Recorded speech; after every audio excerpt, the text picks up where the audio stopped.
The air inside the Nexus Technologies boardroom tasted of ozone and impending ruin.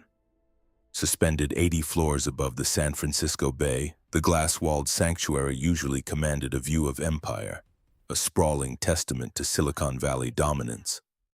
Today, the panoramic smart glass was entirely obscured by the blinding, violent crimson of emergency-era protocols. Countless monitors bled streams of catastrophic data across the polished Italian marble table.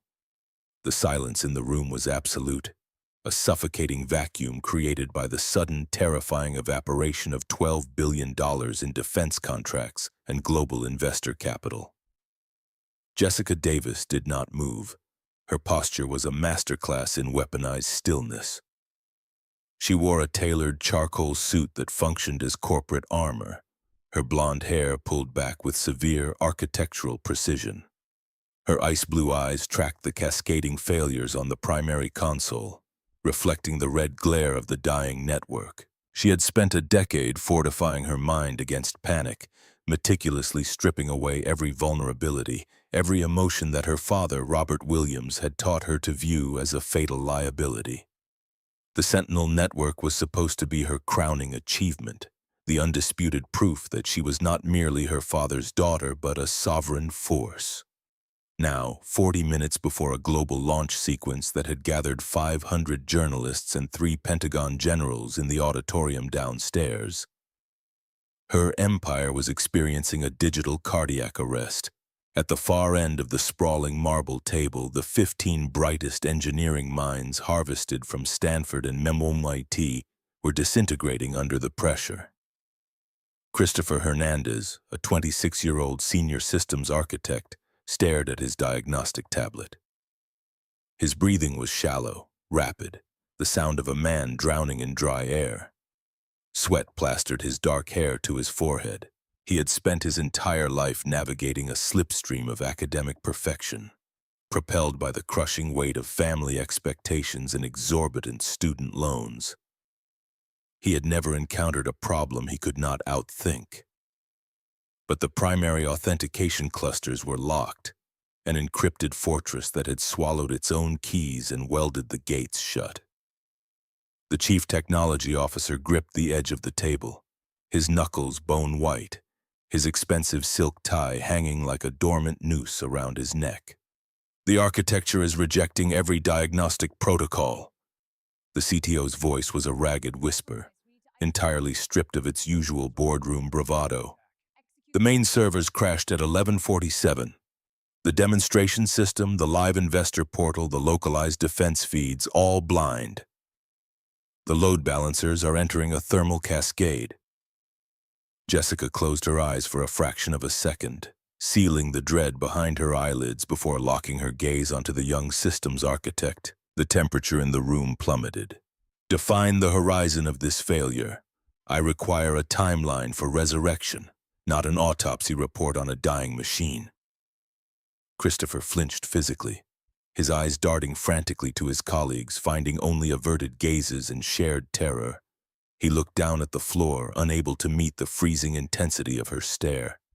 8 hours, minimum to isolate the corrupt node, maybe another 4 to rebuild the handshake sequences from the legacy backups.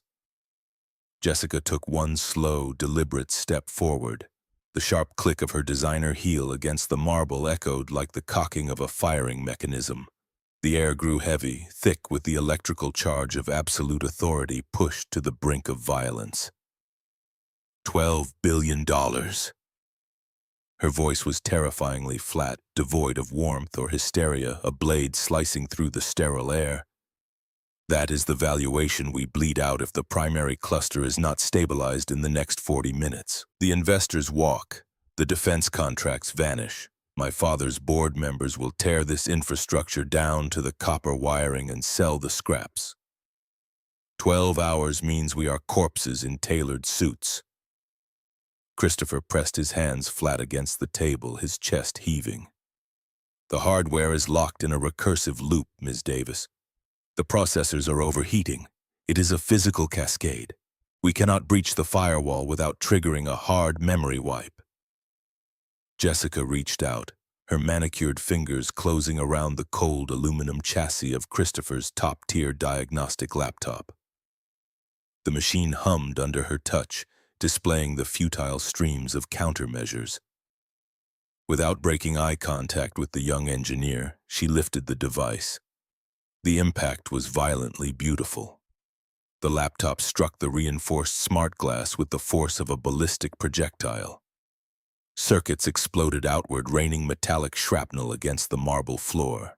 The screen shattered into a spiderweb of dead pixels and jagged splinters, sliding down the glass, leaving a faint scratch. "Fix it." The command hung in the air, absolute and impossible. Christopher stepped back, his Stanford pedigree offering no shield against the sheer, unadulterated force of a CEO watching her legacy burn. The engineers stared at the ruined hardware on the floor, paralyzed by the realization that their intellect was insufficient to halt the momentum of the disaster. From the deep shadows near the service elevator, a voice emerged. It was low, resonant, carrying a profound, weary gravity that instantly altered the atmospheric pressure of the room. "The processors are overheating because they are trapped in a dead-end query. You are looking at the hardware. You are looking in the wrong direction." Every head in the boardroom snapped toward the corner. For the past hour, the maintenance staff had been invisible, pieces of human furniture blending into the background of corporate panic. A man stepped forward into the harsh red emergency lighting. Michael Johnson was 45 years old, tall, carrying a dense, heavily corded musculature beneath a faded blue custodial uniform. The fabric smelled faintly of industrial solvent and honest labor. His dark skin absorbed the harsh glare of the monitors. His hands, resting comfortably at his sides, bore the thick calluses and scars of a man acquainted with friction and heat. His dark eyes met Jessica's furious, icy stare with an infuriating, absolute stillness. Christopher let out a sharp, breathless sound, a mix of adrenaline and wounded pride. "Are you out of your mind? Get back to the service corridor. This isn't a clogged drain." Michael did not acknowledge the young engineer. His attention remained entirely locked on Jessica, observing her with the clinical, detached precision of a seasoned battlefield commander assessing an unstable variable. He took another step forward, moving with a silent, heavy grace that contradicted his janitorial uniform.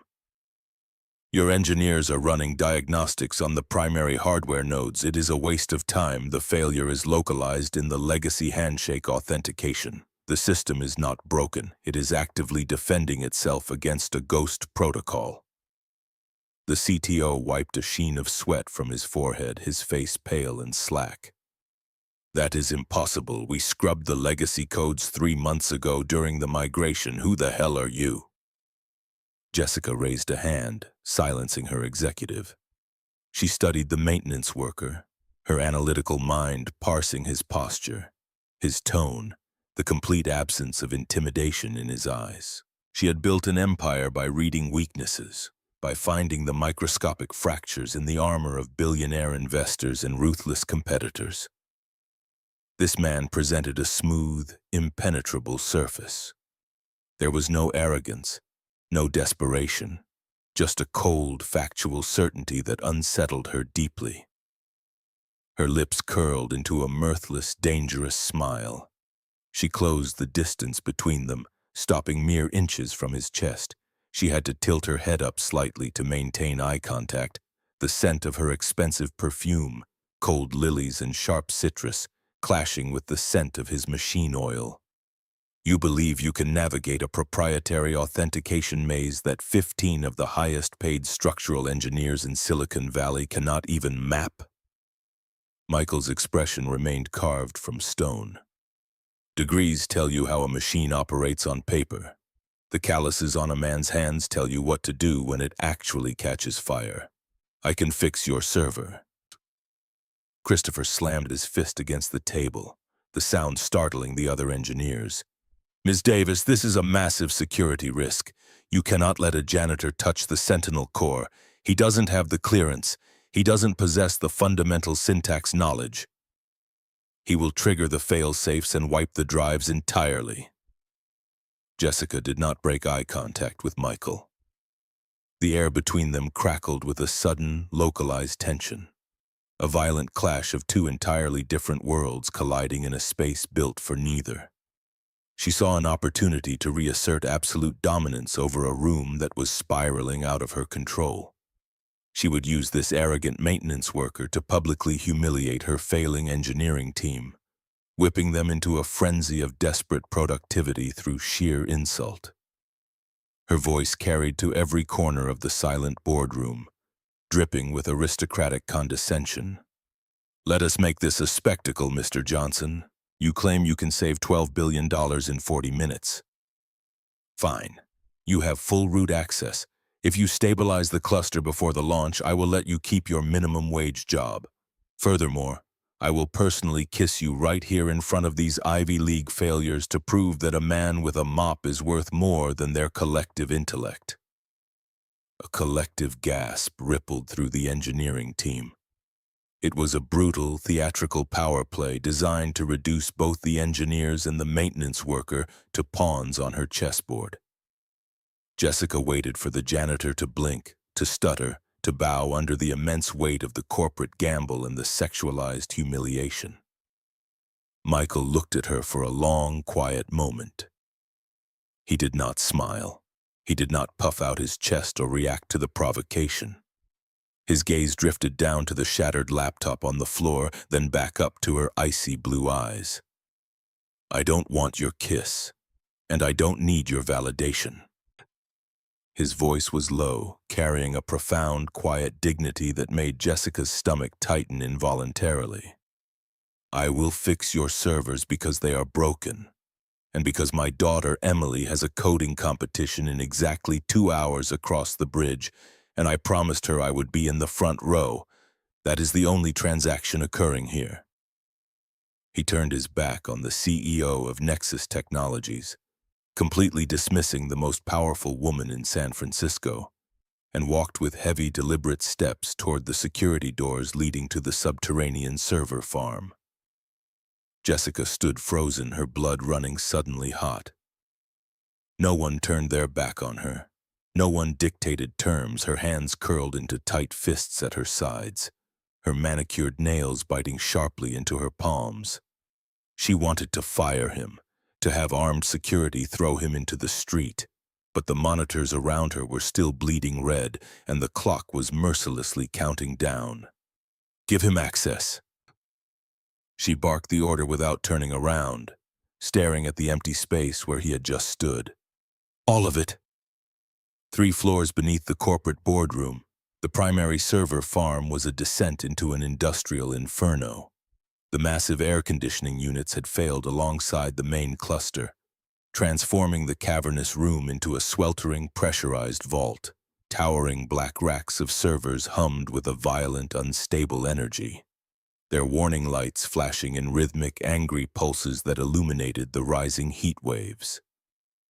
Michael pushed through the reinforced steel doors, the heat immediately pressing against his skin like a physical weight. He dropped his heavy custodial tool belt by the entrance and stripped off his blue work shirt.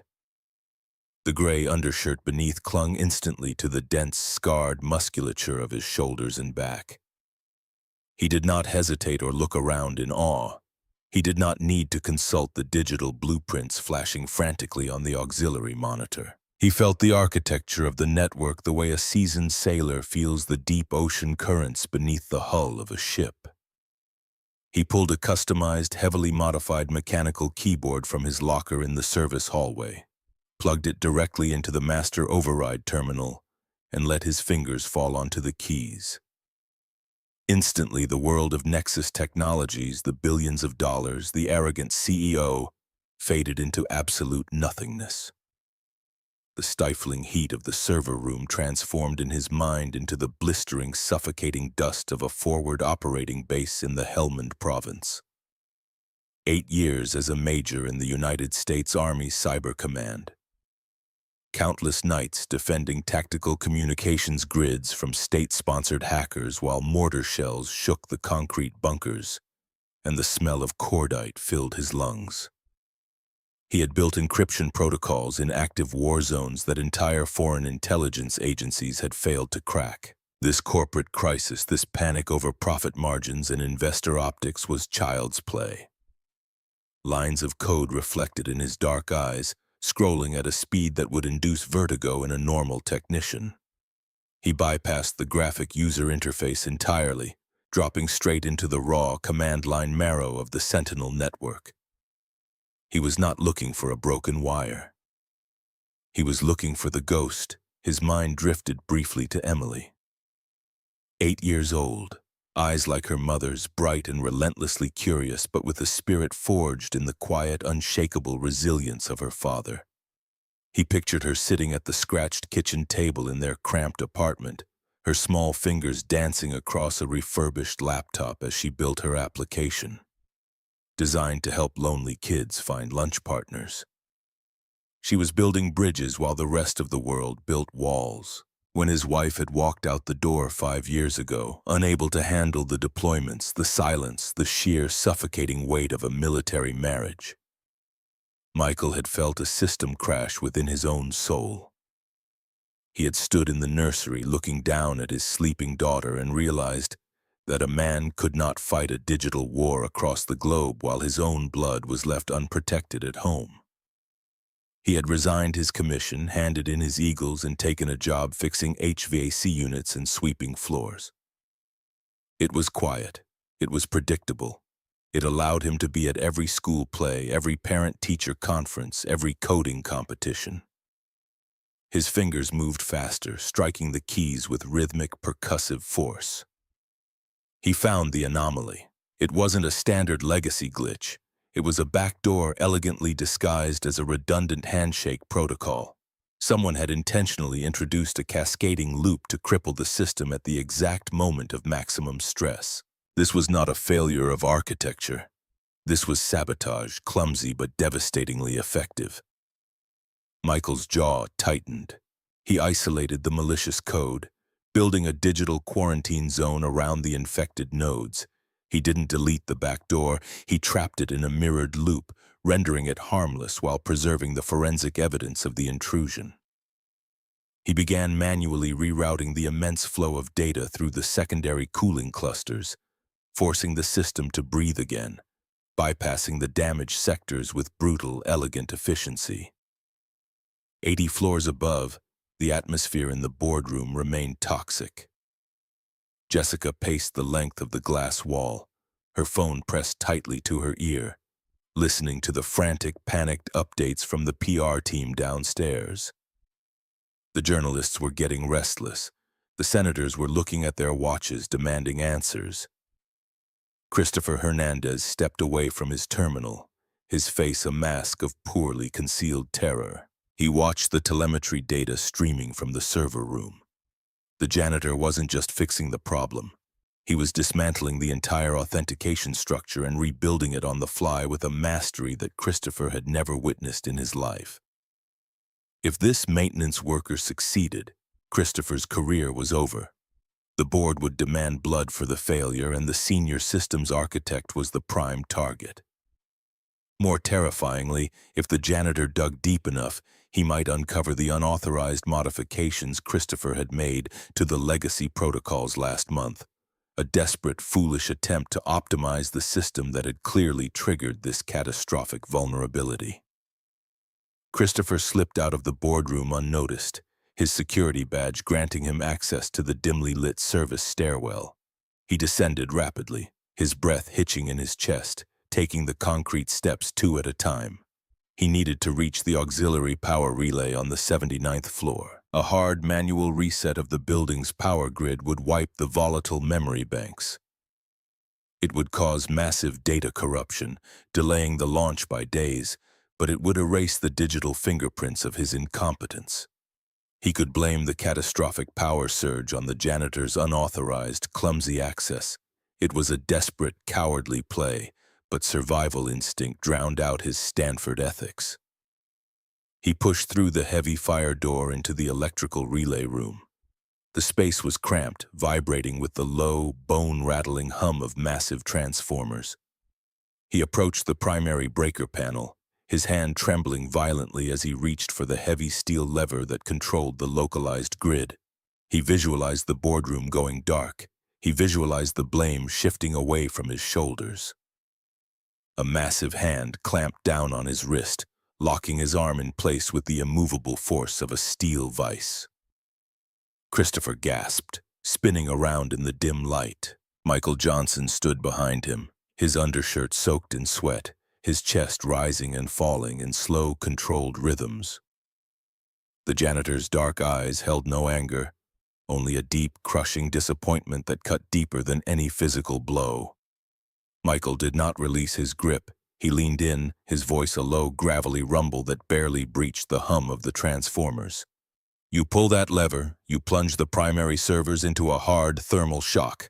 You will melt the physical drives. You are looking at federal sabotage charges, wire fraud, and the permanent destruction of $1 billion infrastructure. Christopher struggled, his panic escalating into physical flailing, but Michael's grip was absolute. Let me go! You don't understand the architecture. You're compromising the load balancers. Let me pull the switch. Michael easily twisted Christopher's arm, turning the younger man away from the panel and pinning him firmly against the cold concrete wall. I routed the security feeds to my personal device 15 minutes ago. I watched you leave the boardroom. I watched you walk down the stairs. I know exactly what you are doing, son. Christopher stopped struggling. The fight drained out of him, replaced by a sudden suffocating wave of realization. His career, his future, was evaporating in the dark electrical room. Tears of sheer frustration and terror pricked at the corners of his eyes. You're going to tell her. You're going to tell Davis. She's going to ruin my life. I'll never work in this valley again. I'm dead. Michael released the boy's wrist, taking a step back to give him air. He looked at the young, brilliant, utterly terrified engineer, and he didn't see an enemy. He saw a kid who had been told his entire life that his worth was entirely tied to his perfection. A kid crumbling under the weight of an impossible standard. He saw the same blinding fear he had seen in the eyes of young lieutenants facing their first mortar barrage, desperate to hide their mistakes before the commanding officer found out. Michael crossed his arms over his broad chest. You modified the legacy handshake protocols to streamline the data pipeline. You bypassed the fail-safes because you wanted the system to run 3% faster to impress the board. When the load peaked, your shortcut created a recursive loop. You panicked. Christopher slumped against the wall, sliding down until he was sitting on the cold concrete floor, his face buried in his trembling hands. I just wanted it to be perfect. She demands perfection. If you're not perfect in that room, you're dead. I can't be dead. I have loans. I have my family looking at me like I'm their golden ticket out of debt. Michael crouched down, bringing his face level with the young engineer. He didn't offer a hollow platitude. He offered the hard, unvarnished reality of a man who had survived the destruction of his own ego. A broken system can be rebooted. A shattered dignity cannot. You were about to destroy your soul to save your resume. That is a terrible trade, Christopher. Christopher looked up, his eyes red and searching. Why are you stopping me? Why not let me do it and then take the glory when you expose me to the board? You could have my job. Because I am a father, Michael said quietly, the image of Emily's face flashing vividly in his mind. And if my daughter ever makes a mistake born of terror and I pray to God someone gives her the chance to fix it rather than letting her burn her life to the ground. Stand up. Christopher hesitated, staring at the calloused hand offered to him, then scrambled to his feet, wiping his face with the sleeve of his expensive shirt. Michael pointed a thick finger at the young man's chest. I quarantined your mistake. The system is breathing again. You are going to go back upstairs. You are going to sit at your terminal. When the servers come back online in exactly 4 minutes, you are going to help me run the optimization scripts from your end.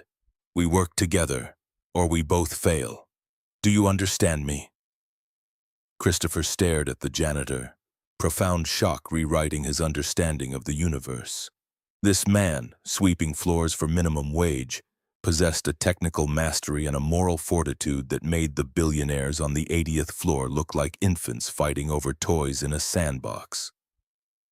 "Yes," Christopher whispered, his voice trembling with a new, profound kind of respect. "Yes, sir." Michael nodded once, a sharp, ingrained military gesture. "Get back to your post, engineer." 4 minutes later, the red emergency lights in the Nexus Technologies boardroom flickered, died, and were instantly replaced by the cool, crisp white illumination of the standard grid.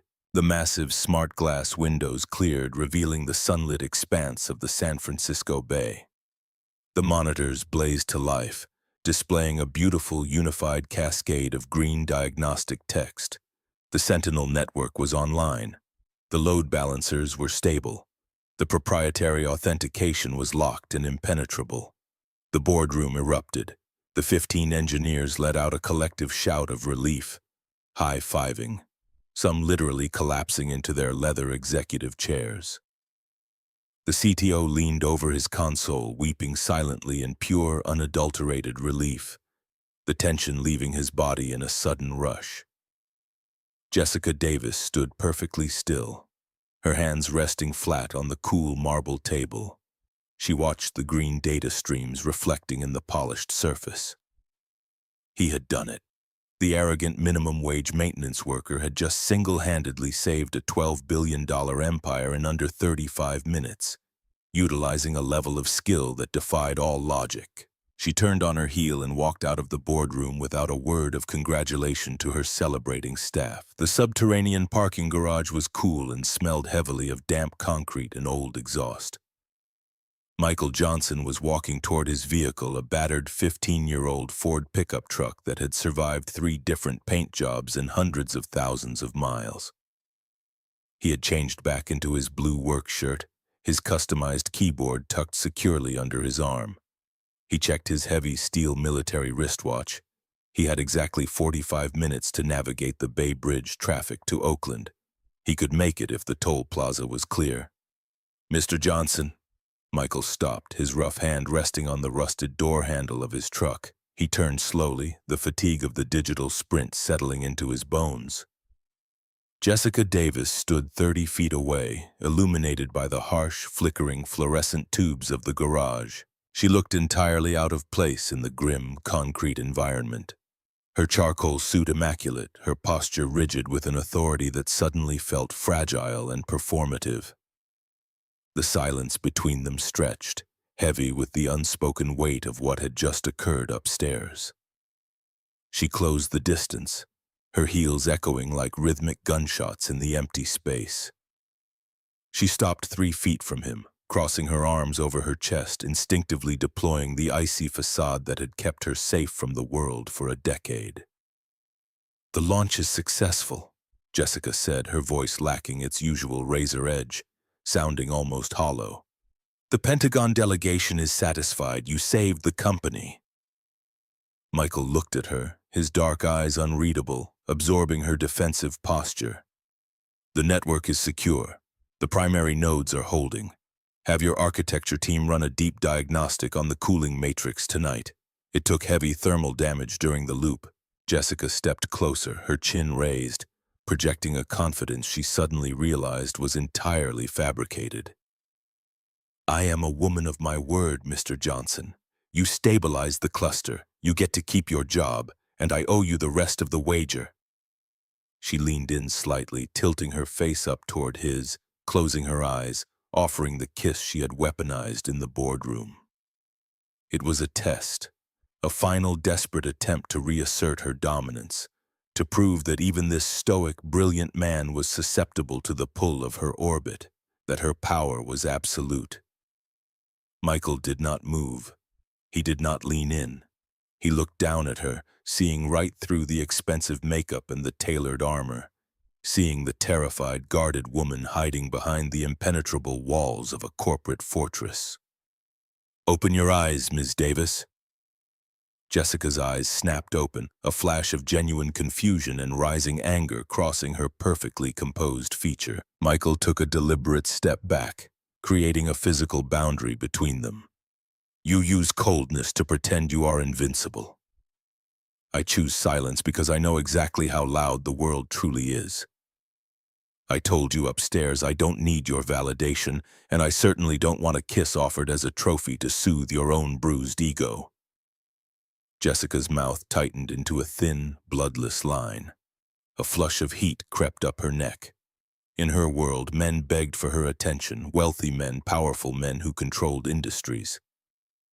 This man, whose entire net worth was probably less than the designer watch on her wrist, was rejecting her with a fundamental, immovable dignity she could not comprehend. "You are a janitor," she snapped, the cruelty returning to her voice as a desperate defense mechanism. "You unclog toilets. Why pretend you don't want a piece of this world? Why pretend you are above a reward you earned?" Michael opened the door of his truck. The rusted hinges groaned loudly in protest. He tossed his keyboard onto the cracked leather of the passenger seat. He looked back at her, his expression softening into something resembling pity, an emotion that infuriated her far more than anger ever could.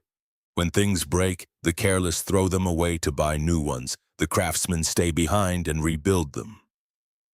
Michael pulled his heavy frame into the driver's seat. "Your servers were broken, so I rebuilt them. But your perspective is broken, Ms. Davis, and that is a repair job you have to do yourself. I have a daughter waiting for me. Good afternoon." He slammed the heavy metal door.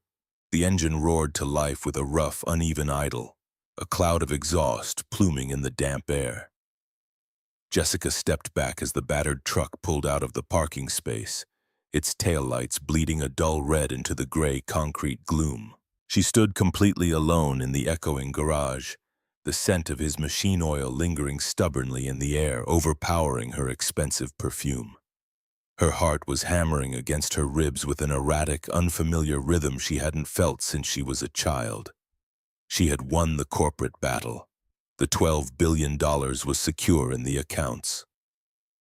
But as she watched the truck disappear up the exit ramp into the blinding San Francisco sunlight, Jessica Davis realized with absolute terrifying certainty that she had just lost something far more profound.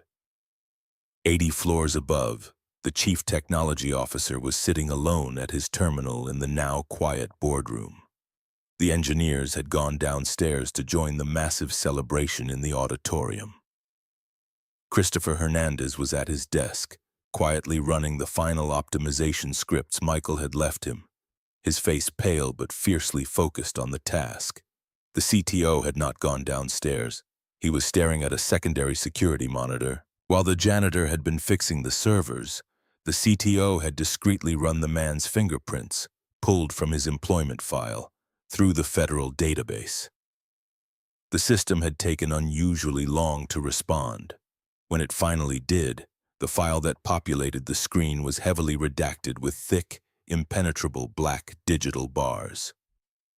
The CTO scrolled through the unclassified fragments, his mouth dropping open in absolute paralyzing shock. "Major Michael Johnson, United States Army Cyber Command, 54th Signal Battalion, honorable discharge. The service record was flawless, legendary even. Commendations for cryptographic defense under heavy artillery fire. Citations for developing counter-intrusion protocols currently classified by the National Security Agency." The man who had just mopped their floors and saved their $12 billion network had spent 8 years holding the digital front line in the most hostile environments on Earth. The file noted the exact date of his resignation, 5 years ago. The exact time, the CTO realized with a sinking, heavy feeling in his gut that a military man with a young child might suddenly find himself alone, forced to choose between serving his country and raising his daughter in peace.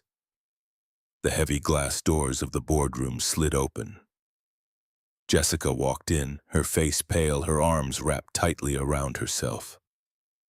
She looked at the empty room, the shattered remains of the laptop still scattered across the pristine marble floor, a monument to her lost control. "Ms. Davis," the CTO said, his voice trembling as he turned his monitor toward her, the glow of the screen illuminating his shocked face. You need to see this. You need to see exactly who just walked out of this building. Jessica moved slowly to the console. She looked at the military file. She saw the rank, the commendations, the profound, unquantifiable sacrifice buried beneath the heavy black redactions.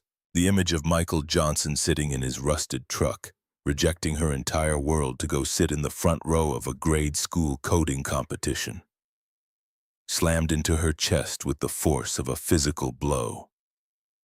The question hung in the quiet, sterile air of the boardroom, a silent detonation that would soon tear her perfectly constructed life apart. Why would a man who possessed the power to command the world willingly choose to sweep its floors? Jessica touched the screen, her manicured fingertip tracing the name on the file. Her father's voice echoed in her memory, a cold whisper insisting that everyone had a price, that everyone could be bought, controlled, or broken by leverage. She looked down at the shattered laptop on the floor. For the first time in her life, she realized her father might be wrong. And if Robert Williams was wrong about power, he might be wrong about everything. Down on the street, merging seamlessly into the heavy gridlock traffic heading toward the Bay Bridge, Michael Johnson gripped the steering wheel of his truck.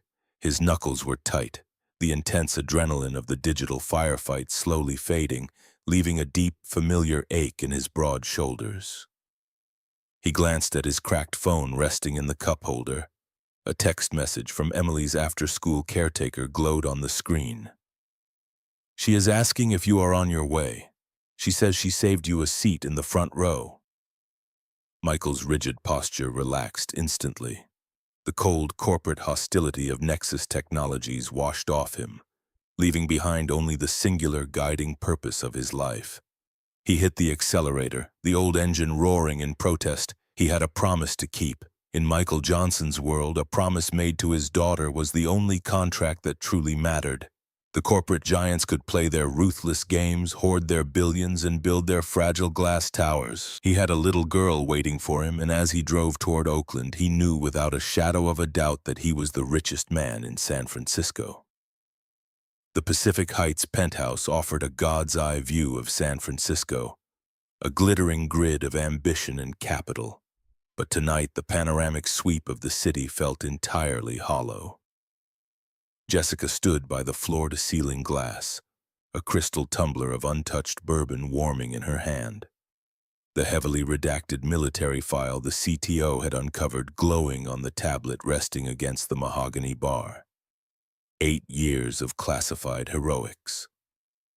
A resignation timed exactly to the sudden, crushing responsibility of single fatherhood. The mathematics of Michael's life defied every theorem her father had drilled into her skull. Robert Williams believed human beings were commodities, their value determined entirely by their utility and their leverage. Michael possessed the utility to command empires, yet he had actively abandoned leverage to secure something as fragile as a child's peace of mind. She pressed her forehead against the cold glass. The memory of his rejection in the subterranean garage still burned, a raw, exposed nerve. He had not merely rejected her kiss, he had rejected her entire paradigm. Her wealth, her authority, her ruthless perfection meant absolutely nothing in the rusted cab of his Ford pickup. A fortress keeps the enemy out, but it also starves the people inside. The thought arrived unbidden, terrifying in its clarity. She set the tumbler down with a sharp click, grabbed her keys and took the private elevator to the garage. She bypassed the chauffeured Maybach, sliding instead into a sleek, dark Audi sedan. The drive across the Bay Bridge to Oakland was a physical transition between two disparate realities. The sterile geometric wealth of the financial district bled away, replaced by the industrial grit, the vibrant, chaotic pulse of the East Bay. The navigation system guided her away from the gentrified waterfront, pulling her deep into a working-class neighborhood where the streetlights hummed with an erratic electrical buzz and the sidewalks were cracked from aggressive root systems. She parked the Audi half a block from a neon sign that sputtered the words Sal's Pizza and Subs. The storefront was narrow, squeezed between a laundromat and a boarded-up electronics repair shop. The air smelled intensely of baking dough, melting mozzarella, and the sharp tang of municipal bus exhaust. Jessica checked her reflection in the rearview mirror, suddenly acutely aware of the absurd cost of her cashmere coat. She stepped out into the damp evening air, her pulse thrumming with an alien, unpredictable rhythm. The bell above the pizzeria door chimed, a cheerful analog sound that cut through the low murmur of tired laborers and boisterous teenagers filling the cramped booths. The walls were lined with faded local sports pennants and aggressively bright photographs of unidentifiable pasta dishes. Michael sat in a corner booth, his broad shoulders straining the seams of a clean, faded flannel shirt. Across from him sat Emily. The 8-year-old girl possessed a vibrant, restless energy, her hands gesturing wildly as she explained something displayed on the screen of a heavy, outdated laptop. Michael was leaning forward, listening with a fierce, undivided intensity, entirely present in a way Jessica had never experienced from her own father. Jessica approached the table, the rhythmic click of her heels swallowed by the ambient noise of the restaurant. Michael looked up. The easy, warm expression on his face vanished, instantly replaced by the guarded, impenetrable stillness he wore at Nexus Technologies. He did not stand. He did not invite her to sit. His dark eyes evaluated the threat level of her presence, calculating the intrusion. Emily stopped mid-sentence, her bright eyes darting between the immaculately dressed woman and her father. "You are a long way from the financial district." Michael's voice was a low, defensive rumble, vibrating just beneath the clatter of plates and the hiss of the soda fountain. Jessica gripped the edge of the scarred Formica table. The linoleum floor felt unsteady beneath her expensive shoes. "I reviewed the unredacted fragments of your service record. The CTO ran your prints. I know what you gave up." Michael's jaw tightened, a dangerous shadow passing over his features. The sanctuary of his civilian life had been breached. "My file is classified under federal mandate. If your CTO dug that deep, he committed a felony. And if you came here to offer me a corner office based on ghost protocols I wrote a decade ago, you can turn around and drive that German car back across the bridge." Emily tilted her head, her braids shifting over her small shoulders. She looked at Jessica with a startling lack of intimidation. "Are you the ice lady from the big building? The one who breaks computers?" The blunt, innocent accuracy of the question shattered the tension. Jessica let out a short, startled laugh, the sound entirely genuine, surprising even herself. The icy facade cracked, revealing the exhausted, searching woman beneath. "I am." Jessica looked down at the little girl, an unfamiliar warmth blooming in her chest. "And I owe your father a very large apology for my behavior. I was hoping I could buy you both a pizza to make up for it." Michael studied her face, searching for the manipulation, the corporate angle. He found only a desperate, quiet sincerity. The rigid set of his shoulders relaxed marginally. He slid closer to the wall, opening up the vinyl bench. "Pepperoni and green peppers." He pushed a paper napkin dispenser out of the way. "Sit down before your coat catches grease from the fryer." Jessica slid into the booth next to him. The physical proximity was jarring. He radiated a solid, immovable heat, smelling of clean soap and the faint, lingering scent of the ozone from the server room. Emily immediately spun the heavy laptop around, shoving it toward Jessica. "Dad said you were the boss of all the machines. Look at my code. I built BuddyBot. It finds kids who eat lunch alone and matches them by what comic books they like." Jessica leaned over the screen. The interface was rudimentary, built on clunky open-source architecture, but the logic gates were elegant. It was a sophisticated matching algorithm, entirely devoid of the cynical data mining hooks her own engineers obsessively embedded into every product. "This is remarkable." Jessica traced a line of code on the screen. "You optimized the search function to bypass the school's firewall restrictions without triggering an alert. Who taught you to mask the IP routing? Emily beamed, pointing a small finger at Michael. Dad showed me how to make it invisible. He says sometimes the best way to protect something important is to make sure the bad guys can't even see it. Jessica turned her head, her gaze meeting Michael's. The proximity amplified the intensity of his dark eyes. The philosophy applied to the code was the exact philosophy he applied to his own life. He had made himself invisible to protect his daughter. You don't protect a child by shielding them from the storm, you teach them how to build a stronger roof. Michael took a slice of pizza from the tray the waitress had just slammed onto the table. Nexus builds systems to conquer markets. Emily builds systems to connect people. The architecture is similar. The soul is different.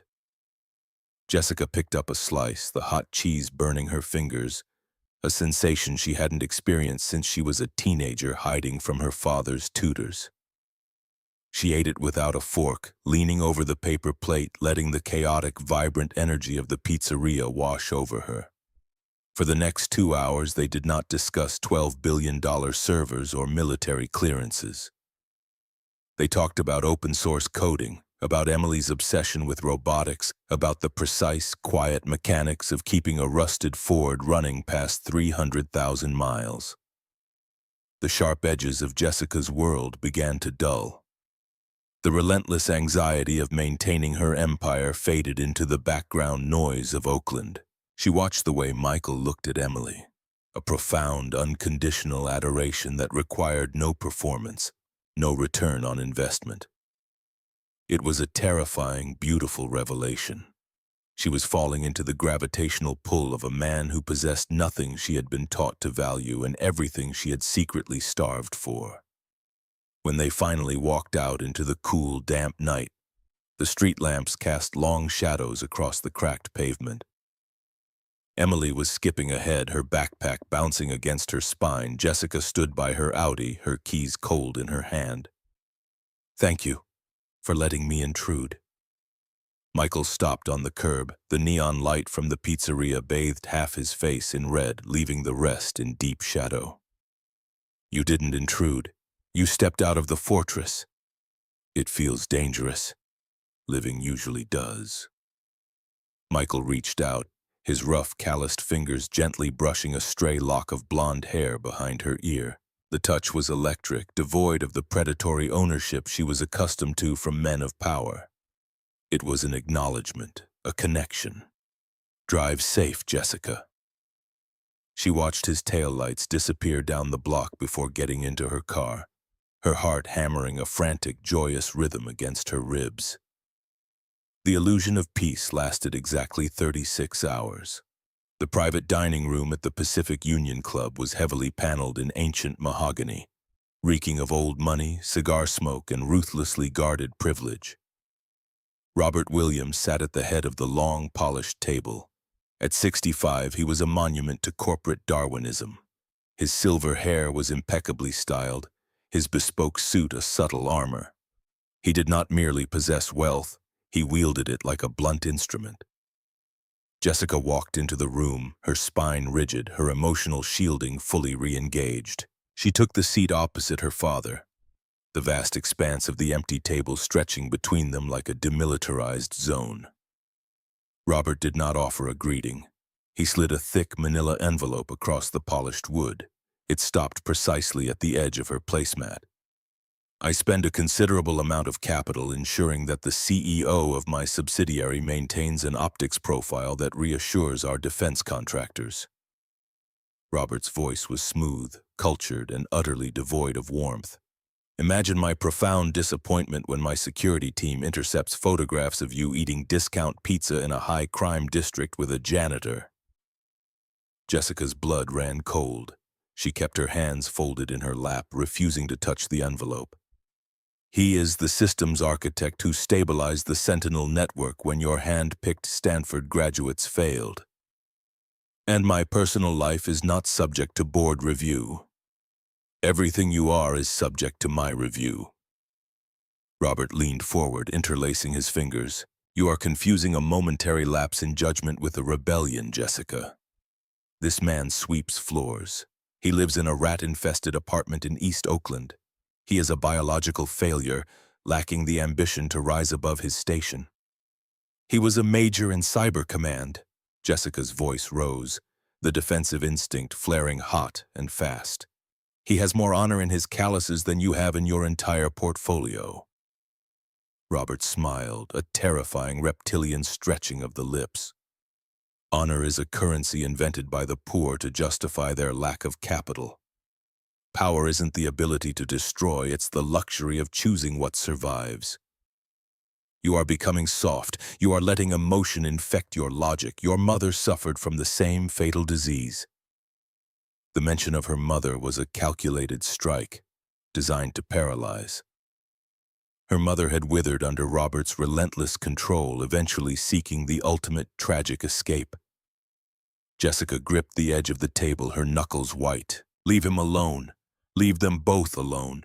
This has nothing to do with Nexus. It has everything to do with Nexus. You are vulnerable, and vulnerability in my ecosystem is aggressively pruned. Robert stood up, adjusting his cuffs with meticulous precision. End this pathetic infatuation immediately. If I see his face anywhere near your orbit again, I will not merely fire him, I will eradicate his existence from this city. Do you understand the mechanics of what I am telling you? Jessica did not answer. She stared at the manila envelope, the bile rising in her throat, the suffocating reality of her golden cage closing in around her. 2 days later, the rain was coming down in relentless freezing sheets across Oakland. The roof of Michael's apartment building was leaking again, a rhythmic drip echoing in the narrow, dimly lit hallway. He was tightening the deadbolt on the front door, exhausted from a 12-hour shift troubleshooting the secondary cooling matrix at Nexus. He had not seen Jessica since the pizzeria. The silence was a heavy, unspoken agreement that the boundaries of their worlds were too rigid to cross without causing catastrophic damage. A sharp, authoritative knock hammered against the thin wood of his door. Michael wiped the grease from his hands with a rag and pulled the door open. A woman stood in the hallway, flanked by 2 uniformed Oakland police officers. She wore a cheap, sensible suit and carried a thick, waterproof binder. Her expression was a mask of bureaucratic indifference. "Michael Johnson?" "Yes." Michael's posture instantly shifted, the ingrained military vigilance snapping into place. He analyzed the tactical positioning of the officers, their hands resting casually near their duty belts. "I am Agent Torres, Child Protective Services, Alameda County." She flipped open the binder, the snap of the metal rings sounding like a gunshot in the quiet hallway. "We received an anonymous, highly detailed report regarding the safety and welfare of a minor, Emily Johnson." The floor seemed to drop out from beneath Michael. A cold, absolute terror, far worse than any incoming artillery fire he had ever faced, seized his lungs. He stepped into the doorway, physically blocking their line of sight into the small living room where Emily was sitting on the rug watching a cartoon. "There must be a mistake. My daughter is perfectly safe. She is cared for. I am her sole guardian." Agent Torres pulled a heavily stamped document from the binder, thrusting it toward his chest. "We have received unsealed military medical records indicating a severe, untreated diagnosis of post-traumatic stress disorder, complicated by violent episodes and aggressive instability. Furthermore, your landlord filed an emergency eviction notice this morning citing unsafe living conditions and structural hazards in this unit." Michael stared at the paper. The medical records bore his name, his serial number, his exact deployment dates. But the diagnosis, the psychiatric evaluations, the notes detailing violent outbursts, they were absolute, immaculate forgeries. The eviction notice was equally impossible. He had paid rent 3 weeks in advance. The realization hit him with the crushing weight of a collapsing building. This was not a bureaucratic error. This was a targeted, weaponized strike. Robert Williams. The billionaire had bypassed his job and gone straight for the jugular. Poverty is loud. It screams in unpaid bills and eviction notices. Wealth is just the privilege of silence. The billionaire possessed the capital to fabricate medical histories to buy off slumlord property owners, to dispatch the armed apparatus of the state to tear a family apart, all from the sterile safety of a Pacific Heights dining room. These records are forged. Michael's voice was a low, dangerous rumble, his muscles coiled tight, every instinct screaming at him to fight, to physically dismantle the threat standing in his hallway. I have never been diagnosed with PTSD. I have full clearance. You need to verify these documents with the Department of Defense. We will investigate the claims thoroughly, Mr. Johnson. Agent Torres did not flinch, accustomed to the desperate denials of failing parents. However, given the severity of the psychiatric allegations and the imminent eviction, county policy dictates the immediate, temporary removal of the minor pending a psychological evaluation and a housing inspection. One of the police officers took a step forward, his hand dropping to the cuffs on his belt. "Step aside, sir. Don't make this a physical altercation in front of the kid." "Dad?" Emily's small voice drifted from the living room, laced with sudden, sharp panic. She appeared behind Michael, clutching a stuffed rabbit, her eyes wide as she took in the police officers. "Dad, who are these people?" Michael turned, dropping to one knee, blocking her view of the officers. His hands shook as he grasped her small shoulders. He had survived war zones by calculating risk, by knowing when to hold the line and when to tactically retreat. If he fought them here, if he resisted the police, they would arrest him. He would be in a holding cell, and Emily would be thrust into the labyrinthine nightmare of the foster system, utterly alone and defenseless against William's unlimited resources. He had to surrender to survive. He had to let them take her to keep her. "Listen to me, Emily. Look right at me." Michael's voice cracked, tears burning the corners of his eyes, a profound, agonizing defeat crushing his soul. "These people are going to take you to a safe place for a little while. Just a few days. It's a mistake with the paperwork. I am going to fix it. Do you hear me? I will tear the world apart to fix it." Emily began to cry, shaking her head frantically, clinging to his shirt. "No! I don't want to go. Dad, don't let them take me, please." "I promise you." Michael pulled her into a crushing embrace, burying his face in her hair, inhaling the scent of her strawberry shampoo, committing it to memory. "I will come for you. Be brave. Be a soldier for me." He stood up, his body numb, moving like a machine operating on emergency reserves. He packed a small duffel bag with her clothes, her toothbrush, the heavy laptop containing her code. He handed the bag to the CPS agent, his eyes dead, radiating a cold, terrifying promise of violence that made the police officers take a collective step back. He watched them lead his weeping, terrified daughter down the hallway. The sound of her crying echoed off the peeling wallpaper, etching itself into his sanity. The door clicked shut, leaving him in the devastating absolute silence of the empty apartment. He stood there for 10 minutes. Then Michael Johnson systematically destroyed the living room. He threw the television through the window, shattered the coffee table with a single kick, and ripped the drywall from the studs with his bare, bloody hands. The raw, primal scream that tore from his throat was the sound of a man completely broken by a system designed to crush him. The message on Jessica's private terminal arrived at 3 a.m. A set of coordinates for an abandoned shipping yard near the port of Oakland, and a single sentence. "You have exactly 1 hour before I vanish." Jessica drove through the torrential rain, her Audi hydroplaning across the flooded industrial access roads. The shipping yard was a desolate graveyard of rusting steel containers and skeletal cranes reaching into the black sky. The headlights of her car illuminated Michael standing beneath the corrugated awning of an old dispatcher's shack. He wore a dark tactical jacket, a heavy canvas duffel bag slung over his shoulder. He looked like a ghost, a hollowed-out shell of the man who had laughed in the pizzeria. She slammed the car into park and ran out into the freezing rain, abandoning her umbrella. "Michael!" She closed the distance, reaching out for him, desperate to offer comfort, to apologize for the delay in returning his calls over the past 2 days. He stepped back, dodging her touch as if she were radioactive. The look in his eyes stopped her dead in her tracks. It was a look of absolute chilling hatred, directed not at her, but at the entire universe she represented. "They took her." His voice was barely audible over the driving rain, devoid of inflection, flat and dead. "CPS showed up with a police escort.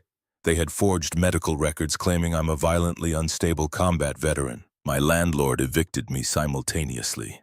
She is in a county holding facility, terrified, surrounded by strangers because I made the catastrophic mistake of letting you sit in our booth."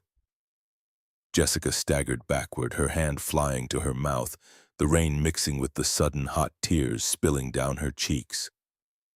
"Oh my God, Michael, I didn't know. I swear to you, I didn't know he would go this far. Your father owns the system. He bought the doctors, he bought the landlord, he bought the bureaucracy." Michael adjusted the heavy strap of the duffel bag. "I spent my life defending this country's infrastructure, and your father used that exact infrastructure to steal my child without breaking a sweat. Because he can. Because poverty is a vulnerability he knows how to exploit. I will fix this." Jessica took a step forward, her voice rising in desperate panic. "I will hire the best legal team in California. I will expose the forged documents. I will burn his entire network to the ground. You can't fight him in a courtroom. He owns the judges, too." Michael shook his head, the rain pouring off his face. "If I try to fight this legally, she stays in the system for years. She rots in foster care while the lawyers file motions.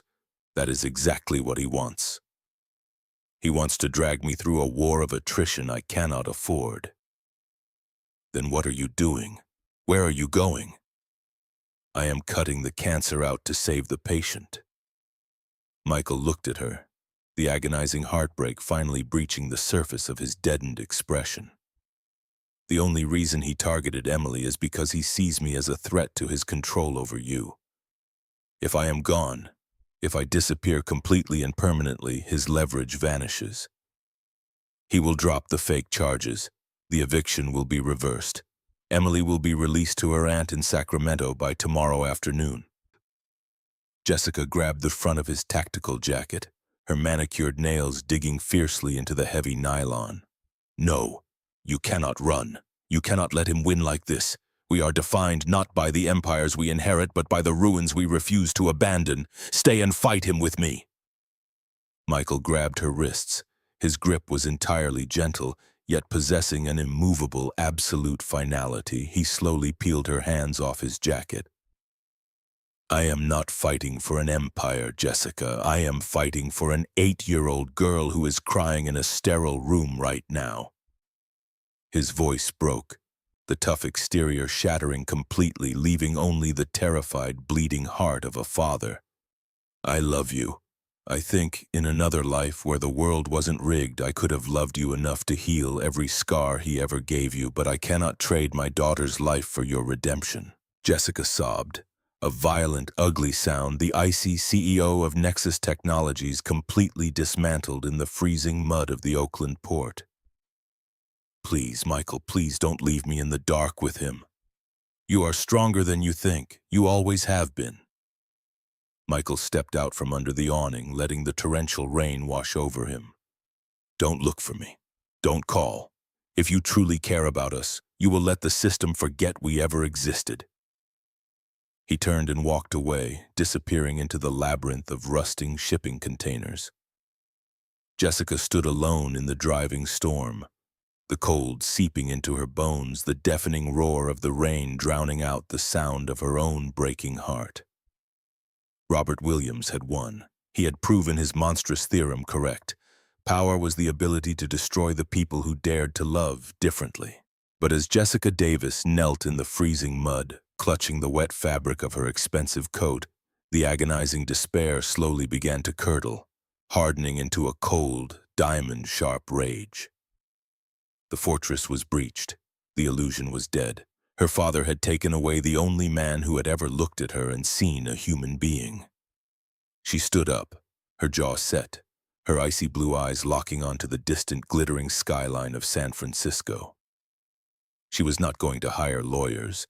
She was not going to file motions. She was going to return to the boardroom, and she was going to tear his empire apart from the inside out, brick by bloody brick.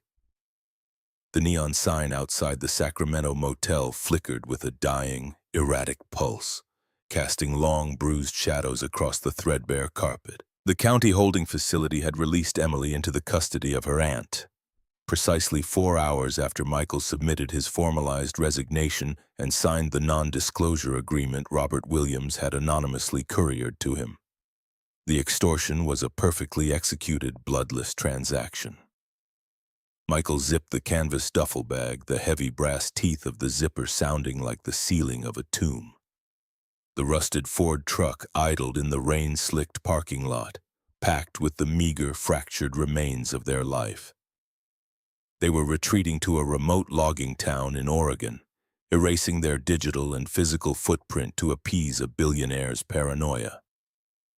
Emily sat on the edge of the sagging mattress, her small hands clutching the heavily modified laptop. She had not spoken since the police cruiser dropped her off.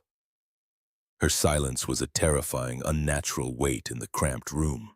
The vibrant, relentless curiosity that defined her had been temporarily extinguished by the sterile brutality of the county system. "Put the machine in your backpack." Michael did not look at her, unable to meet the hollow stare of his own chateau. The guilt was a physical crushing force in his chest. "We have a 6-hour drive before we cross the state line. We need to move while the weather holds." Emily did not move. Her small fingers traced the cracked plastic casing of the laptop. "You promised you would fix the paperwork. The people who hold the paper are too big to fight." The admission tasted like battery acid. The former Cyber Command major, a man who had neutralized state-sponsored digital terrorism, was surrendering to a rigged municipal bureaucracy. "We are leaving so they cannot hurt you again. That is the only victory left. When things break, people throw them away." Emily's voice was barely a whisper, yet it possessed a devastating, echoing clarity that stopped Michael entirely. "You told the ice lady that careless people throw things away. You said we are craftsmen. We stay and we fix them. Why are we throwing us away?" The question stripped away the paralyzing fog of defeat. Michael turned slowly, looking at the 8-year-old girl sitting under the harsh, flickering motel light. She was mirroring his own profound morality back at him, exposing the hypocrisy of his retreat. He had convinced himself that running was a tactical sacrifice, a necessary amputation to save her life. But Emily understood the fundamental truth he was attempting to evade. Surrender was not a shield, it was a permanent spiritual death. By running, he was teaching her that wealth and cruelty were the absolute governing forces of the universe, and that integrity was a liability. A profound, terrifying shift occurred within the architecture of Michael's mind. The protective, retreating father vanished, instantly replaced by the cold, calculating precision of the battlefield architect. The military strategist who had dismantled entire foreign networks was finally awake, and his target was no longer survival. It was total, systematic annihilation. "Unpack the bag." Michael tossed the heavy brass room key onto the scarred dresser. A dangerous electrical energy radiated from his broad shoulders. "We are not driving to Oregon. We are driving back to the Bay. We are going to dismantle the careless people." 80 miles away in the subterranean archives beneath the Williams Holdings Tower, Jessica Davis was fighting a ghost. The climate-controlled room smelled of aged paper and dry recycled air. She sat surrounded by mountains of legal boxes, a high-intensity reading lamp illuminating the dense, archaic language of her grandfather's original trust documents. She had spent 72 hours hunting for the structural flaw in her father's armor. according to the original charter she had memorized as a teenager. The controlling 62% stake of the empire automatically transferred to the eldest heir upon their 35th birthday. She had crossed that threshold 8 months ago. It was the nuclear option, the ultimate legal coup d'etat. She would walk into the boardroom, execute the transfer clause, and strip Robert Williams of his crown. Her manicured finger traced the heavy parchment of the final addendum, her heart hammering a frantic, victorious rhythm against her ribs. She flipped to the signature page. The rhythm stopped abruptly. A cold, suffocating vacuum opened in her chest. The document bore a seal dated 5 years prior. Robert had not been blind to the approaching deadline. He had quietly, surgically lobbied the state Supreme Court, leveraging his massive political donations to fundamentally alter the legal definition of the trust's holding company. He had dissolved the inheritance clause and restructured the assets into an impenetrable corporate shell. The 62% stake did not belong to the family. It belonged to an offshore entity where Robert maintained absolute, unchallengeable voting rights until his death. Looking for a weapon you no longer possess is a tragic waste of expensive billing hours. Jessica spun around. Robert Williams stood in the doorway of the archive room, his bespoke suit immaculate, his silver hair catching the harsh light of the corridor. He looked entirely relaxed, a predator observing a trapped animal testing the perimeter of a steel cage. "You stole the inheritance." Jessica's voice shook with a lethal mixture of rage and profound betrayal. "You rewrote the foundation of this family to ensure you would never have to relinquish control. I fortified the empire against the inevitable weakness of the next generation." Robert stepped into the room, his leather shoes silent on the industrial carpet. "I watched you unravel over a blue-collar mechanic. You allowed sentiment to compromise your logic. If you had the controlling shares today, you would bankrupt this subsidiary within a fiscal quarter, trying to atone for a fabricated sense of guilt. I didn't steal your power, Jessica. I protected my legacy from your fragility. Your legacy is extortion and child endangerment." Jessica stepped toward him, the fear entirely burned away by a white-hot fury. "You use CPS to terrorize an 8-year-old girl. You are a monster operating behind a tailored lapel." "I am a realist who understands that the only unforgivable sin in this world is losing." Robert checked the platinum watch on his wrist, dismissing her outrage as a minor inconvenience. "The board meets tomorrow at noon. I am formally proposing your removal as chief executive officer due to erratic behavior and severe emotional instability. You will be placed on an indefinite, highly publicized medical leave. The maintenance worker is gone. The child is a non-issue. The board will vote unanimously because they worship the margins I provide. It is over, Jessica. Go home and pour yourself a drink." He turned and walked out, leaving her in the cold, silent graveyard of her grandfather's ruined promises. The legal avenues were sealed. The corporate pathways were blocked. She was completely isolated, stripped of her armor, facing the total collapse of her identity. Jessica walked out of the towering glass monolith of Williams Holdings, the midnight fog rolling off the San Francisco Bay, wrapping the financial district in a damp, chilling shroud. She stood on the empty sidewalk, her expensive coat offering no warmth against the profound internal freezing. She had nothing left to leverage. The legal architecture of a dictatorship is always designed to protect the dictator. You cannot beat him using the rules he wrote. Jessica gasped, spinning toward the mouth of the dark service alley adjacent to the skyscraper. Michael Johnson stepped out of the shadows. He was no longer wearing the faded custodial uniform or the defeated tactical jacket from the shipping yard. He wore a heavy dark wool peacoat over a black turtleneck, his posture radiating a terrifying, immovable authority. He looked exactly like the man the redacted military files described, an apex predator of the digital age. "You." Jessica closed the distance, her hands reaching out, trembling violently before grasping the heavy wool of his lapels. A ragged, desperate sob tore from her throat. "You didn't leave. Michael, you didn't leave." Emily reminded me that running is a permanent condition. Michael did not pull away. His large, calloused hands came up, gently cupping her face, his thumbs wiping away the freezing tears. The touch grounded her, stopping the chaotic freefall of her mind. "We don't run from the fire anymore. We walk through it together. But we need to change the battlefield." He altered the trust. Her words spilled out in a frantic rush, leaning into the solid, unyielding warmth of his hands. "I have no legal standing. He is firing me tomorrow at noon. He controls the board, the judges, the police. The system is entirely his." "Then we step outside the system." Michael released her face, his dark eyes locking onto the towering skyscraper looming above them. "Your father bought the politicians, but he didn't buy the men who pour the concrete, run the copper wiring, or monitor the HVAC exhaust.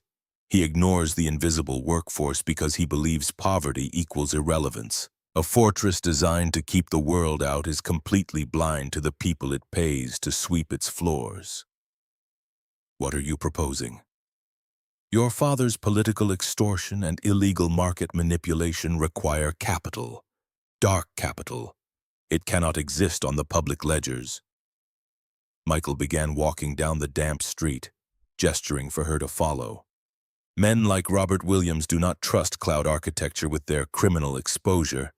They keep an air-gapped server, a physical hard drive entirely disconnected from the internet, housed locally, immune to remote hacking. There is a subterranean vault beneath this building. Jessica matched his stride, her analytical mind immediately grasping the tactical shift. "Level sub-4.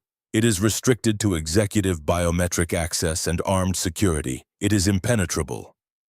"Nothing built by human hands is impenetrable." Michael's voice was a low, dangerous rumble. "I need an inside man for the local decryption. Someone arrogant enough to take the risk and skilled enough to crack a localized cipher under extreme duress." 2 hours later, the rusted Ford pickup idled violently in the driveway of a high-end condominium complex in Palo Alto. Christopher Hernandez walked out of the glass lobby wearing expensive silk pajamas underneath a heavy raincoat, looking profoundly terrified. The senior systems architect had not slept properly since the server crisis. Christopher climbed into the cramped cab, his eyes darting nervously between Jessica, who sat perfectly poised in the middle, and Michael behind the wheel. "You said it was a matter of life and death." Christopher wiped the rain from his face. "Ms. Davis, I haven't touched the legacy code since the incident, I swear." "This isn't about the Sentinel network." Michael put the truck into gear. "We are going to physically break into the subterranean vault of Williams Holdings tonight. I need your Stanford brain to bypass the localized biometric encryption on an air-gapped terminal while I handle the physical security." Christopher stared at the massive, scarred hands gripping the steering wheel, his jaw dropping in absolute horror. "You want to rob Robert Williams? Are you insane? He will have us buried in a landfill before sunrise. I am a software engineer, not a bank robber." "You are a man who nearly destroyed your own soul out of fear." Michael did not raise his voice, but the immense, crushing gravity of his tone filled the small cab. "You asked me why I stopped you from pulling the power lever that day. I stopped you because I knew underneath the panic, you possessed a moral compass that the corporate world had temporarily warped. I am calling in the debt, Christopher. You help us extract the evidence of his money laundering, or you spend the rest of your life writing algorithms for men who would trade your life for a fraction of a percentage point." Christopher looked at Jessica. The Ice Queen of Silicon Valley was staring straight ahead, her face a mask of absolute lethal resolve. He looked back at the imposing, immovable profile of the former Cyber Command Major. He was trapped between a hurricane and a concrete wall. "I need a localized bypass shunt and a hardened decryption drive."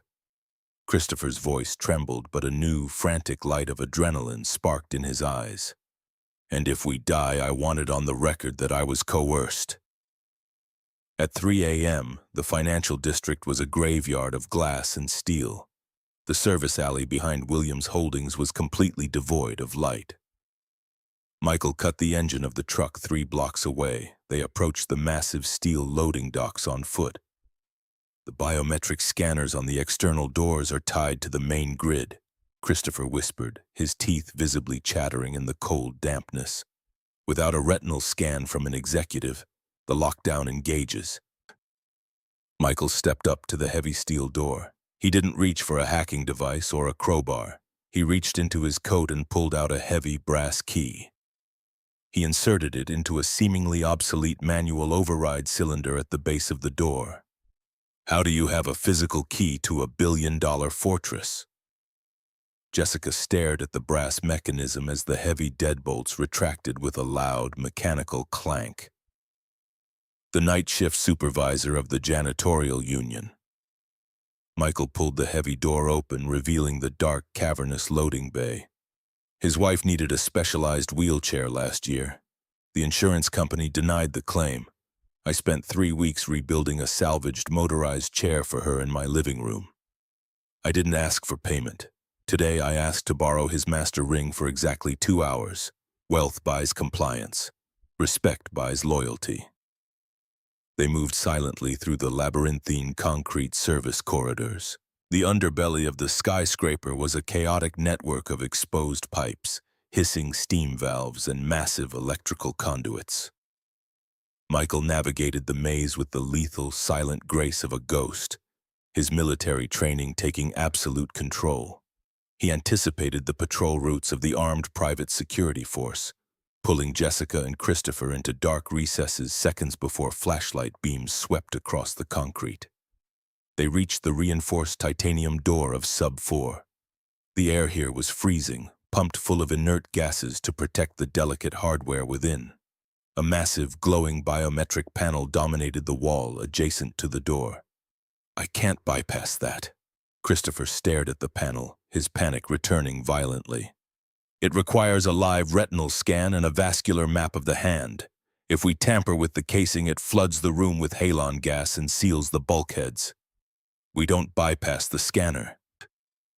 Michael knelt beside a massive industrial HVAC vent running along the floorboard. He pulled a heavy wrench from his coat. "We bypass the room." He rapidly unbolted the heavy steel grating. The ventilation shaft was narrow, lined with sharp sheet metal and thick layers of industrial dust. "The vault is a sealed environment, but the servers generate heat. The heat must be exhausted." Michael slid his broad shoulders into the narrow duct. "The exhaust vent sits directly above the primary terminal rack inside. Christopher, give me the decryption drive. When I tap the metal 3 times, you initiate the localized power surge on the external junction box to blind the internal cameras." Michael vanished into the darkness of the shaft. The sound of his movement was barely a whisper against the hum of the building. Inside the narrow, suffocating tunnel, Michael dragged his body forward using only his elbows and toes, a brutal, exhausting crawl he had perfected in the ruined aqueducts of Fallujah. The sheet metal sliced through his heavy wool coat, drawing blood along his forearms, but his breathing remained slow, controlled, completely decoupled from the pain. He reached the exhaust grate, looking down into the air-gapped vault. The servers hummed below, an island of dark, isolated data. He unclipped a specialized, flexible data tap from the drive Christopher had provided. Using 2 fingers through the narrow slots of the grate, he lowered the tap like a spider on a thread, guiding the magnetic interface directly onto the exposed local diagnostic port of the master server. It attached with a soft, metallic click. He tapped the sheet metal 3 times. Outside, Christopher jammed a modified heavy-duty screwdriver into the external electrical junction, bridging the high-voltage relays. The corridor lights violently surged, popped, and died. Inside the vault, the localized EMP blinded the security cameras for exactly 90 seconds before the shielded backups engaged. In that dark window, The decryption drive in Michael's hand flared to life. The Stanford engineer's localized bypass algorithm was a masterpiece of aggressive software engineering. It hammered the server's internal firewall, shattering the cipher through sheer brute force mathematics applied locally. The data began to flow. Ledgers, offshore shell company registrations, direct wire transfers to municipal judges, and detailed extortion logs. The entire cancerous anatomy of Robert Williams's empire was draining into the small black plastic rectangle in Michael's bleeding hand. At 91 seconds, the emergency lights flickered on. Michael was already 20 feet back down the shed, the drive secured in his pocket. The noon sun hammered against the floor-to-ceiling glass of the Nexus Technologies boardroom, offering a stunning, oblivious view of the bay. 12 members of the board of directors sat in high-backed leather chairs, their expressions a uniform mask of predatory anticipation. Robert Williams stood at the head of the table, projecting an aura of absolute, unassailable power. Jessica sat at the opposite end, her hands folded neatly on the marble surface. She wore a tailored white suit, a stark contrast to the charcoal armor she usually favored. She did not look defeated. She looked entirely serene, which deeply unsettled the men preparing to execute her corporate assassination. We are convened to address the fundamental instability of the current chief executive. Robert's voice was smooth, commanding the room effortlessly. Recent events have demonstrated a catastrophic lapse in Ms. Davis's judgment, emotional regulation, and ability to protect shareholder value. I have prepared the formal severance documentation. The transition will be immediate. He slid a heavy silver pen across the table. It stopped inches from Jessica's hands. Sign the medical leave agreement, Jessica. We will handle the press release with the utmost discretion. Jessica did not touch the pen. She looked up, her ice-blue eyes locking onto her father. I am not signing anything, Robert, and you are not firing me. A murmur of irritated amusement rippled through the board members. Robert sighed, a theatrical display of paternal disappointment. This is exactly the delusion that makes this action necessary. You have no legal recourse. You have no voting bloc. You have nothing. The heavy oak doors of the boardroom swung open with a violent, echoing crack that silenced the room instantly. Michael Johnson walked in. He did not look like a janitor. He wore a perfectly tailored midnight blue suit that emphasized the massive, dangerous architecture of his shoulders. His posture was ramrod straight, radiating the terrifying, lethal authority of a military commander stepping onto a conquered battlefield. He moved with a slow, deliberate grace, stopping exactly 10 feet from Robert Williams. The board members stared in stunned silence. The sheer physical presence of the man demanded absolute submission. "Security!" Robert barked, his calm facade fracturing. He slammed his hand onto the intercom button. "Get armed personnel up here immediately. We have an intruder. The security detail on this floor has been temporarily relieved of their duties." Michael's voice was a deep, resonant baritone that vibrated in the chests of the men sitting at the table. The shift supervisor is a former Marine who served in my battalion. He owes me his life. Today he is repaying the debt by taking a very long coffee break. Christopher Hernandez stepped into the room behind Michael, his face pale but his jaw set with newfound courage. He carried a sleek black laptop. He walked directly to the main projection console and plugged in the decryption drive. The massive smart glass wall behind Robert Williams instantly transitioned from a view of the Golden Gate Bridge to a sprawling, high-resolution display of financial ledgers. "What is this?" One of the senior board members adjusted his glasses, squinting at the screen. "These are Cayman Island routing numbers. These aren't on our books." "They are on his books." Jessica stood up, the serene mask dropping to reveal the apex predator she had finally become. "What you are looking at is the unredacted, decrypted ledger of the Sterling Holdings air-gapped vault. It details 34 counts of federal wire fraud, systemic bribery of municipal judges, and the illegal coercion of child protective services. It is the absolute, undeniable proof that Robert Williams has been utilizing corporate capital to fund a shadow criminal enterprise. Robert's face drained of all color. The silver-haired titan suddenly looked old, fragile, and utterly terrified. He stared at the screen, the impossible reality crashing down upon him. The vault was impenetrable. The data was air-gapped. He looked at Michael, the devastating truth dawning on him. The billionaire had built a fortress to defend against rival billionaires, entirely ignoring the men who possessed the keys to the service doors. "This is fabricated." Robert's voice shook. "This is an illegal, inadmissible hack. It doesn't need to be admissible in a courtroom to destroy you." Michael took a step closer to the billionaire. The proximity forced Robert to physically lean back against the glass. Power isn't the ability to destroy the weak. It's the courage to build something that cannot be bought. You built an empire on leverage. We are removing the fulcrum. Jessica picked up the heavy silver pen and walked the length of the marble table. She stopped beside Michael, their shoulders brushing. The alignment was perfect, a union of raw, unyielding power and razor-sharp intellect. She slapped a new set of legal documents down onto the table in front of her father. "This is an irrevocable divestment agreement." Jessica's voice was cold, echoing with the finality of an executioner's axe. "You are resigning from the board. You are transferring absolute, unchallengeable control of the holding company back to my office.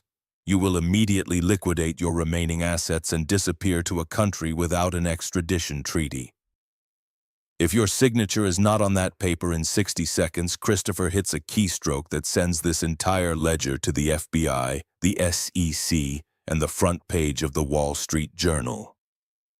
The board members were already scrambling out of their chairs, distancing themselves from the radioactive fallout of Robert Williams. Robert looked at the documents, then at his daughter. The realization that she had completely, utterly defeated him using the very ruthlessness he had instilled in her, combined with the profound loyalty of a man he deemed worthless, broke the final pillar of his arrogance. His hands trembled violently as he picked up the silver pen. The scratch of the nib against the heavy parchment was the only sound in the cavernous room. It sounded exactly like the dying breath of a monster. 3 weeks later, the air in the Oakland Municipal Gymnasium smelled of floor wax and anxious children. The annual Tri-County Junior Coding Championship was in full swing. Rows of folding tables were covered with tangled wires, glowing monitors, and the frantic energy of youth. Jessica Davis stood near the back bleachers holding 2 paper cups of lukewarm, terrible coffee. She wore a simple, elegant sweater and dark jeans. The heavy armored suits of her past life had been packed away in a cedar closet. The Nexus Technologies boardroom was currently being renovated, the intimidating marble table replaced with a collaborative workspace. The company was changing, pivoting away from predatory data mining toward infrastructure defense. She watched Michael walk across the gym floor. He was carrying a massive cardboard presentation board for Emily. He wore a comfortable flannel shirt, his broad shoulders relaxed, the heavy defensive vigilance entirely gone from his posture. He had launched his own independent cybersecurity consulting firm 2 weeks ago, and his phone had not stopped ringing.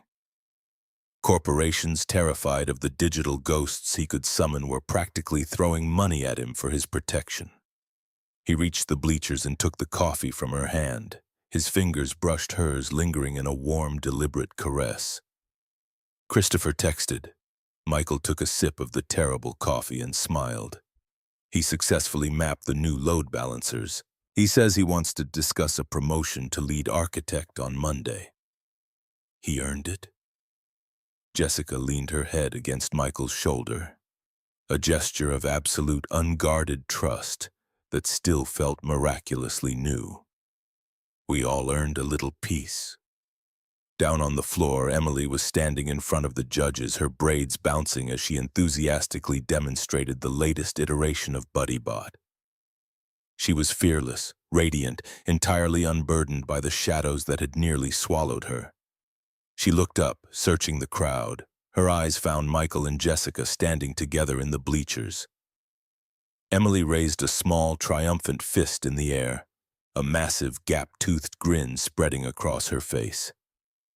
Michael wrapped his heavy arm around Jessica's waist, pulling her close. The corporate wars, the billions of dollars, the shattered servers, and the cold glass towers faded into absolute insignificance. He looked at the woman who had burned her empire to the ground to save his family. And he looked at the daughter who had taught them both how to live. They were craftsmen. The world had tried to break them, to throw them away in the dark. Instead, they had stayed. They had picked up the shattered pieces of their lives, and together they had built a fortress of love and respect that no amount of money could ever breach.